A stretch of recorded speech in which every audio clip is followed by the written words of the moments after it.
আমার ধারণা ডক্টর জাকির নায়েক শ্লোক নিয়ে খেলা করছেন।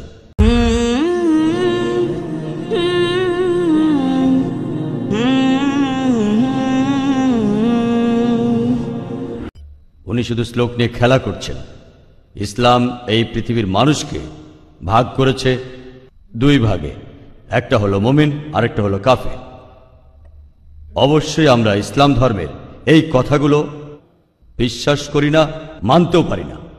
তাই ইসলাম ধর্ম যেভাবে আমাদের উপর সর্বজনীন ভ্রাতৃত্বকে চাপিয়ে দিচ্ছে, সেটা আসলে কখনোই সম্ভব না। ইসলাম মানুষের মধ্যে শুধু বিভেদ তৈরি করে।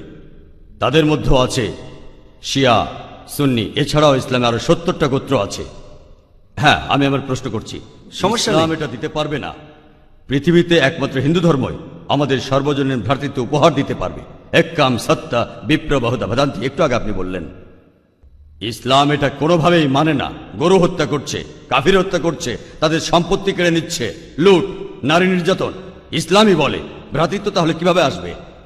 আপনার মুখে ভ্রাতৃত্বের কথা আসলে শুধু শ্লোক নিয়ে খেলা করা। আপনি আসলে হিন্দু ধর্ম বলতে গিয়ে ইসলাম ধর্ম বলে ফেলেছেন। ভাই, আপনি বেশ কিছু মন্তব্য করেছেন। আর ইসলাম বলে ইন্নাল্লাহ মা'আস সাবিরিন, নিশ্চয়ই আল্লাহ তাদের সঙ্গে আছেন যারা ধৈর্যশীল। ভ্রাতৃত্ব বজায় রাখতে গেলে আপনাকে ধৈর্যশীল হতে হবে। ধৈর্যশীল যদি আমরা না হই, তাহলে ভাইয়ের সাথে ভাইয়ের যুদ্ধ লেগে যাবে। ইসলাম বলছে সূরা আল বাকারার ১৫৩ নম্বর আয়াতে আছে, ইন্নাল্লাহ মা'আস সাবিরিন, নিশ্চয়ই আল্লাহ ধৈর্যশীলদের সঙ্গে আছেন। আর ভ্রাতৃত্ব বজায় রাখতে চাইলে ধৈর্যশীল হতে হবে। আর আমি এখানে উপস্থিত গুরুজনদের শ্রদ্ধা করি। তিনি হয়তো হিন্দু ধর্ম সম্পর্কে ভালো জানেন, তবে দুঃখিত যে আমি তার সঙ্গে একমত নই। ইসলাম সম্পর্কে তার জ্ঞান কিছুটা কম। আর ওনার সাথে আমি একমত যে ইসলাম ধর্মে মানুষকে দুই ভাগে ভাগ করা হয়। একটা হলো যারা বিশ্বাসী মুমিন, আরেক দল হলো কাফির, উনি যেভাবে বললেন। আর প্রত্যেক ধর্মেই দুই প্রকার মানুষ আছে, এমনকি হিন্দু ধর্মেও হিন্দু আর অহিন্দু। খ্রিস্টান ধর্মে খ্রিস্টান আর অখ্রিস্টান। ইহুদি ধর্মে ইহুদি আর নন ইহুদি। ইসলামে মুসলমান আর অমুসলমান। তাহলে ইসলাম আলাদা হলো কি করে? আর আমি এখানে হিন্দু ধর্মের সমালোচনা করব না, আমি সমালোচনা করব না। কিন্তু আজকের এই লেকচারে আমি হিন্দু ধর্ম নিয়ে কথা বলবো, কারণ আমি বিভিন্ন ধর্মের একজন ছাত্র হিসাবে আমি বেদ পড়েছি, আমি উপনিষদ পড়েছি। তবে এখানে ছোট্ট একটা মন্তব্য করি।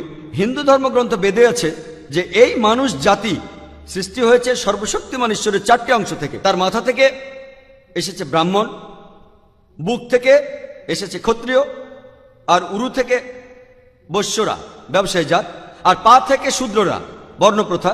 আমি এটা নিয়ে মন্তব্য করতে আসিনি, আমি এটা চাই না। আমি চাই না হিন্দু ভাইদের মনে আঘাত দিতে। ইসলাম ধর্ম এটার অনুমতি দেয় না। আমি এসব নিয়ে মন্তব্য করছি না, কোনো ধর্মের সমালোচনা করছি না, আমি কারো সমালোচনা করছি না। আমি কথা বলছি না যে কোনো ধর্ম ভুল।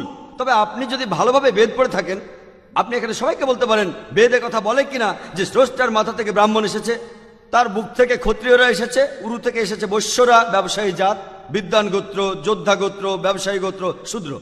শূদ্ররা হলো সবচেয়ে নিম্নবর্ণের। আর ডক্টর আম্বেদকর এটা নিয়ে বই লিখেছেন। আমি সব খুলে বলছি না। হিন্দু ধর্ম আমি ভালোভাবে পড়েছি। আমি হিন্দু ধর্মের অনেক কিছু শ্রদ্ধা করি, বেশ কিছুর ব্যাপারে একমত নয়, এটা আমাকে আপনি বলতে বাধ্য করলেন। পবিত্র কোরআনে সূরা আনামের ১০৮ নম্বর আয়াতে আছে, তাহাদিগকে গালি দিও না আল্লাহকে ছাড়িয়ে তাহারা যাহাদিগকে ডাকে, কেননা অজ্ঞানতাবশত তাহারা গালি দিবে আল্লাহ সুবহানাহু ওয়া তাআলাকে। এখানে আমি হিন্দু ধর্মের ভালো দিকগুলো নিয়ে বলেছি। কথাটা হলো তারা এক ঈশ্বরের ধারণায় বিশ্বাস করে। আপনার প্রশ্নের ব্যাপারে বলি যে আপনি বলেছেন মুসলিমরা তারা মানুষ খুন করে, এছাড়াও তারা হত্যা করে। আপনি বললেন গরু, ঠিক আপনি কথা বলেছেন। এই সবগুলো অভিযোগের উত্তর দেওয়া দরকার। সময় এখানে কম, কয়েকটার উত্তর দিচ্ছি। অন্য কেউ প্রশ্ন করেন, আপনাদের সবার ভুল ধারণাগুলো আমি ভেঙে দেব, আমারও ভালো লাগবে। আর ভুল ধারণাগুলো ভাঙিয়ে দিলেই তারা ইসলামকে ভালোভাবে বুঝতে পারবে। এজন্য আমার লেকচারে সবসময় একটা প্রশ্নোত্তর পর্ব থাকে। আর আমরাও বলি, যখন কেউ সমালোচনা করে আমারও ভালো লাগে। যত বেশি সমালোচনা হবে তত বেশি বোঝাতে পারবো, তত ভালো করে ইসলামকে বুঝতে পারবেন। আমিও সেটাই করি। ইসলামও বলে সত্যকে ছড়িয়ে দিতে।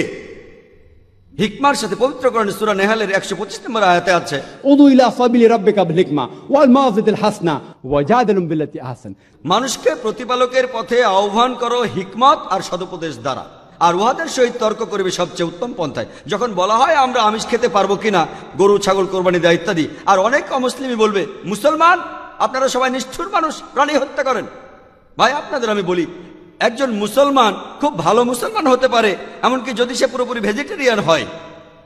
এটা বলা হয়নি যে আপনাকে অবশ্যই ভেজিটেরিয়ান হতে হবে ভালো মুসলিম হতে গেলে, কিন্তু পবিত্র কোরআনে অনেকবারই বলা হয়েছে যখন তুমি মাংস খেতে পারো তখন মাংস খাবে না কেন। পবিত্র কোরআনে সূরা মাইদার 1 নম্বর আয়াতে উল্লেখ আছে, বলা হয়েছে যে ইয়া আইয়ুহাল্লাযিনা আমানু, হে মুমিনগণ, তোমাদের অঙ্গীকার পূর্ণ করিবে আর তোমাদের জন্য কিছু চতুষ্পদ প্রাণীকে হালাল করা হইয়াছে আর কিছু প্রাণী হারাম। পবিত্র কোরআনে সূরা নাহলের 5 নম্বর আয়াতে উল্লেখ আছে যে আল্লাহ চতুষ্পদ জন্তু সৃষ্টি করিয়াছেন যাহাতে তোমরা শীত নিবারণ করিতে পারো এবং উহাতে বহু উপকার রহিয়াছে এবং উহা হইতে তোমরা আহার করিয়া থাকো। পবিত্র কোরআনে সূরা মুমিনুনের 21 নম্বর আয়াতে উল্লেখ আছে তোমরা চতুষ্পদের মাংস আহার করিতে পারো। আমরা জানি যে আমিষে, এখানে অনেক ডাক্তার আছেন, আমি একজন মেডিকেল ডাক্তার, এতে অনেক প্রোটিন আছে, প্রচুর আয়রন আছে, আর এগুলো খুবই সুস্বাদু।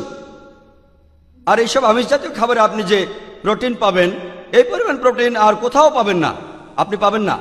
নিরামিষের মধ্যে সয়াবিনে আপনি সবচেয়ে বেশি প্রোটিন পাবেন, সেটাও আমিষের প্রোটিনের চেয়ে অনেক কম। আর এবার আমি গরু হত্যা নিয়ে কিছু কথা বলি। যদি হিন্দু ধর্মগ্রন্থগুলো পড়েন, আমি এখানে কোন ধর্মের সমালোচনা করছি না, ভাই একটা প্রশ্ন করেছেন তাই আমাকে সত্য কথাটা বলতে হবে। হিন্দু ধর্মে আমিষ খাওয়ার অনুমতি দেওয়া হয়েছে। হিন্দু ধর্মগ্রন্থে দেখবেন সাধুসন্তরা আমিষ জাতীয় খাদ্য খায়, এমনকি গরুর মাংস। পরবর্তীতে অন্যান্য বেশ কিছু ধর্মের প্রভাবে, যেমন ধরুন জৈন ধর্ম ইত্যাদি, মানুষের উপর অহিংসার দর্শনের প্রভাব এসে পড়ল, তারা প্রাণী হত্যা বাদ দিল, তারা এই দর্শনটাকে তাদের জীবনধারায় যোগ করলো। তবে ইসলাম ধর্ম প্রাণীদের অধিকারের কথা বলে থাকে। শুধু প্রাণীদের অধিকার নিয়ে আমি একটা লেকচার দিতে পারি। পবিত্র কোরআনে আছে পশুর উপর বেশি বোঝা চাপিও না, তাদের প্রতি সদয় হও, তাদের খাদ্য দাও, কিন্তু প্রয়োজনে তোমরা তাদের মাংসও খাইতে পারো। আর যদি আপনি অন্যান্য ধর্মগুলো ভালোভাবে দেখেন, অনেকে আমিষ খেতে বারণ করেছে।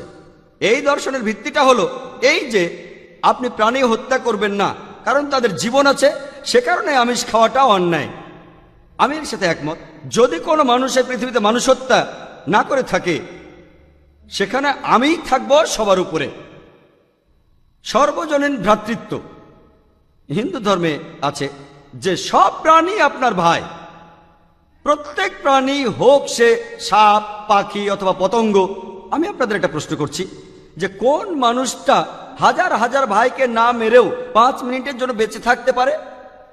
এখানে যারা মেডিকেল সায়েন্স পড়েছেন তারা ভালো বুঝতে পারবেন যে আপনারা যখন নিঃশ্বাস নেন তখন আপনার শরীরে প্রচুর ময়লা জীবাণু ঢুকে, সেগুলোকে মেরে ফেলেন। তার অর্থ এই ধর্মে বাঁচার জন্য আপনার ভাইদের আপনি মেরে ফেলছেন। ইসলামের সর্বজনীন ভ্রাতৃত্ব বলে মানুষ জাতির প্রত্যেকেই আপনার ভাই। বিশ্বাসের ভ্রাতৃত্বে প্রত্যেক মুসলমানই ভাই ভাই, প্রত্যেক প্রাণীই আমার ভাই নয়। তবে অন্য প্রাণীদের রক্ষা করতে হবে, তাদের ক্ষতি করবেন না, বিনা কারণে তাদের অত্যাচার করবেন না, তবে প্রয়োজন হলে সেগুলোর মাংস খেতে পারেন। ইসলামের সর্বজনীন ভ্রাতৃত্ব বলে মানুষ জাতির প্রত্যেকেই আপনার ভাই। বিশ্বাসের ভ্রাতৃত্বে প্রত্যেক মুসলমানই ভাই ভাই, প্রত্যেক প্রাণীই আমার ভাই নয়। তবে অন্য প্রাণীদের রক্ষা করতে হবে, তাদের ক্ষতি করবেন না, বিনা কারণে তাদের অত্যাচার করবেন না, তবে প্রয়োজন হলে সেগুলোর মাংস খেতে পারেন। তাই যে দর্শন বলে আমিষ খাবার খাওয়া অন্যায়, কারণ এখানে আপনি প্রাণী হত্যা করছেন, বিজ্ঞান প্রমাণ করেছে, এমনকি গাছপালারও জীবন আছে, আপনারা জানেন। তাই এ কথা এখানে খাটছে না যে প্রাণী হত্যা করা অন্যায়। তাই এখন তারা যুক্তিটা পাল্টে বলল যে আচ্ছা, গাছেরও জীবন আছে, তবে তারা ব্যথা অনুভব করে না, তাই গাছ হত্যার চেয়ে প্রাণী হত্যা অনেক বড় অপরাধ। আর আজকের দিনে বিজ্ঞান উন্নত হয়েছে, আমরা জানি গাছও ব্যথা অনুভব করে, এমনকি গাছও কাঁদতে পারে, গাছেরও ভালো লাগতে পারে। তাই গাছ ব্যথা অনুভব করে না, এটা টিকলো না। এখানে ব্যাপারটা হলো যে গাছের কান্না মানুষ শুনতে পায় না, কারণ মানুষ কানে যে শব্দ শোনে সেটা সীমা 20 সাইকেল পার সেকেন্ড থেকে 20,000 সাইকেল পার সেকেন্ড। এই সীমার মধ্যে কিছু হলে মানুষ সেটা শুনতে পায়, এই সীমার নিচে বা উপরে মানুষ কিছু শুনতে পায় না। যেমন ধরুন কেউ যদি ডগ হুইসেল বাজায়, ডগ হুইসেল চেনেন, যেটাকে বলে সাইলেন্ট ডগ হুইসেল। যখন কেউ এই হুইসেল বাজায়, এটা সীমা হচ্ছে 20,000 সাইকেল পার সেকেন্ডের উপরে, 40,000 সাইকেল পার সেকেন্ডের নিচে। কুকুর 40,000 সাইকেল পার সেকেন্ড পর্যন্ত শুনতে পায়। তাই কেউ যদি হুইসেল বাজায়, কুকুর হুইসেলটা শুনতে পারে কিন্তু মানুষ শুনতে পায় না, এটাকে বলা হয় সাইলেন্ট ডগ হুইসেল। একইভাবে গাছপালার যে কান্নাকাটি আমরা মানুষরা কিছুই শুনতে পাই না, তবে গাছও কাঁদে, তারাও ব্যথা অনুভব করে। আমাদের একজন ভাই বললেন যিনি বিষয়টা নিয়ে বেশ তর্ক করছিলেন, আর আমাকে বললেন, ভাই জাকির, আপনার কথা আমি মেনে নিলাম যে গাছপালারও জীবন আছে, তারাও ব্যথা অনুভব করে, তবে আপনি কি জানেন যে গাছের দুটো ইন্দ্রিয় কম আছে, তাদের 3টা ইন্দ্রিয় আছে, পশু পাখির ইন্দ্রিয় আছে 5টি। তাই গাছপালা হত্যার চেয়ে পশু হত্যা করা অনেক বড় অন্যায়। আমি তাকে বললাম যে ভাই, ধরুন আপনার একজন ছোট ভাই আছে, সে ছোটবেলা থেকে বোবা আর কালা, দুটো ইন্দ্রিয় কম, সে বড় হওয়ার পরে কেউ একজন তাকে খুন করে ফেললো, আপনি কি বিচারককে বলবেন, ও মাই লর্ড, এই খুনিকে কম শাস্তি দিন কারণ আমার ভাইয়ের দুটো ইন্দ্রিয় কম ছিল? এই কথাই বলবেন? আপনি বলবেন, ও মাই লর্ড, তাকে দ্বিগুণ শাস্তি দিন কারণ সে একজন নিষ্পাপ মানুষকে হত্যা করেছে। তাই ইসলামে এটা কোনো যুক্তি নয় যে 2টো বা 3টা ইন্দ্রিয়। পবিত্র কোরআনে সূরা বাকারার 168 নম্বর আয়াতে আছে, যে বৈধ খাদ্যবস্তু আছে তাহা তোমরা আহার করো। তার অর্থ যেগুলো বৈধ আর হালাল খাবার সেগুলো খেতে পারো। আর এ কারণে আপনারা দেখতে পাবেন যে গবাদি পশু, আল্লাহ সুবহানাহু ওয়া তাআলার ইচ্ছায় গবাদি পশু বংশ বিস্তার করে বেশ তাড়াতাড়ি, মানুষ এবং অন্যান্য পশুর তুলনায় বেশ তাড়াতাড়ি দ্রুত বংশ বিস্তার করে। যদি আপনার কথা মেনে নেই যে মানুষ কোনো গবাদি পশু খাবে না, তাহলে পৃথিবীতে গবাদি পশুর পরিমাণ অনেক বেড়ে যাবে, অনেক বাড়বে। আর বললেন গরু হত্যা করা, এ নিয়ে বই লিখেছেন মৌলানা আব্দুল করিম পারেক। গো হত্যা, গরু কোরবানি কে জন্য দায়ী? যদি ভালোভাবে দেখেন, যারা চামড়া নিয়ে ব্যবসা করে, গরুর চামড়া, মুসলিম অমুসলিম উভয়ই আছে, চামড়া, গরুর চামড়া, তারা এটা করে। তাই এটা থেকে যারা উপকার পাচ্ছে এই গোহত্যা থেকে, তাদের মধ্যে মুসলিমদের চেয়ে অমুসলিমরাই বেশি। তাই যদি ইতিহাস ভালোভাবে জানেন আর যুক্তিও ভালোভাবে বোঝেন, আমরা জানি আল্লাহ বলেছেন যে বৈধ খাদ্যবস্তু আছে তাহা তোমরা আহার করো, যদি এটা খান এতে কোনো সমস্যা নেই। এছাড়াও যদি ভালোভাবে দেখেন, তৃণভোজী প্রাণীর দাঁতগুলো যদি দেখেন, গরু, ছাগল, ভেড়া, তারা শুধু শাকসবজি খায়, তাদের দাঁতগুলো সব সমান। যদি আপনারা মাংসাশী প্রাণীর দাঁতগুলো ভালোভাবে খেয়াল করেন, সিংহ, বাঘ, চিতাবাঘ, তাদের দাঁতগুলো খুব সুচালো, তারা শুধু মাছ মাংস খায়। যদি আপনি মানুষের দাঁত দেখেন, আয়নায় আপনার নিজের দাঁত দেখতে পারেন, আমাদের সুচালো দাঁত আছে, সমান দাঁতও আছে। যদি সর্বশক্তিমান ঈশ্বর আমাদের শুধু নিরামিষই খেতে বলতেন, তাহলে আমাদের সুচালো দাঁত দিলেন কেন? কেন? আমিষ খাওয়ার জন্য? যদি আপনারা তৃণভোজী প্রাণীদের পরিপাকতন্ত্র ভালোভাবে খেয়াল করেন, গরু, ছাগল, ভেড়া, তাদের পরিপাকতন্ত্র শুধু নিরামিষই হজম করতে পারে। মাংসাশী প্রাণীগুলোর পরিপাকতন্ত্র, বাঘ, সিংহ, চিতাবাঘ, তারা শুধুমাত্র আমিষ হজম করতে পারে। আর আমাদের মানুষের পরিপাকতন্ত্র আমিষ নিরামিষ দুটোই হজম করতে পারে। যদি সর্বশক্তিমান ঈশ্বর আমাদের শুধু নিরামিষই খেতে বলতেন, তাহলে কেন এমন পরিপাকতন্ত্র দিলেন যেটা আমিষ নিরামিষ দুটোই হজম করতে পারে? তাই বিজ্ঞান নিয়ে যদি পরীক্ষা করেন, সৃষ্টিকর্তা আমাদের আমিষ নিরামিষ দুটোই খাওয়ার অনুমতি দিয়েছেন। আশা করি উত্তরটা পেয়েছেন। যদি আপনার অন্য কোনো প্রশ্ন, কোনো ভুল ধারণা থাকে, আমি আনন্দের সাথে তার উত্তর দেব। একবারে একটা ধারণা বলবেন যাতে আমি তা দূর করার সময় পাই। আপনাকে ধন্যবাদ।